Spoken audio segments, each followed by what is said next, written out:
ഈ കെട്ടിടം ഉപയോഗിച്ചിരുന്നല്ലോ, ഇതിൽ സൂപ്രണ്ടല്ലോ ഇത് അടച്ചിട്ടിരുന്നതാണ്. ഇത് അപ്പുറത്ത് വാർഡപ്പുറത്താ. ഇത് ഈ ഭാഗം അടച്ചിട്ടിരുന്നിടത്ത് ഈ സാധനങ്ങളൊക്കെ കൊണ്ടുപോയി വേസ്റ്റൊക്കെ കൊണ്ട് അവർ ഡംപ് ചെയ്തിരുന്നതാണ്. നമ്മൾ അടച്ചിട്ടിരുന്ന താഴത്തെ ടോയ്ലറ്റിന്റെ ഭാഗമാണ്. അപ്പോൾ അവിടെ ഇത് അടച്ചിട്ടിരുന്നത് കൊണ്ട് വാസ്തവത്തിൽ മറ്റ് പ്രയാസങ്ങൾ ഉണ്ടായില്ല എന്നുള്ളതാണ്.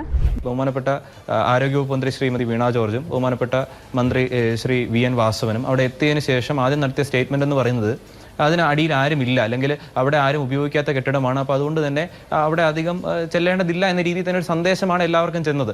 ആ 2 വാർഡുകളും പേഷ്യൻസ് ഉള്ള വാർഡ് തന്നെയാണ്. ആ 2 വാർഡുകളിലും ചികിത്സ നടക്കുന്ന വാർഡുകളാണ്. അതിൽ വാർഡ് 11 എന്ന് പറയുന്നത് സർജറിയുടെ പോസ്റ്റ് ഓപ്പറേറ്റീവ് വാർഡാണ്. വാർഡ് 14 എന്ന് പറയുന്നത് സർജറിയുടെയും ഓർത്തോപെഡിക്സിന്റെയും പേഷ്യൻസിനെ അഡ്മിറ്റ് ചെയ്യുന്ന വാർഡാണ്. ഉപയോഗശൂന്യമായി അല്ലെങ്കിൽ ഉപയോഗിക്കാത്ത ഒരു സ്ഥലമല്ല ഇടിഞ്ഞു പോയിരിക്കുന്നത്. ഇന്ന് രാവിലെ വാർഡ് 14-ൽ ഞങ്ങളുടെ MBBS ഫൈനൽ ഇയർ വിദ്യാർത്ഥികൾ S6 യൂണിറ്റിലെ ഫൈനൽ ഇയർ വിദ്യാർത്ഥികൾ ഇന്നും പോസ്റ്റിങ്ങിന് പോയിരുന്നു.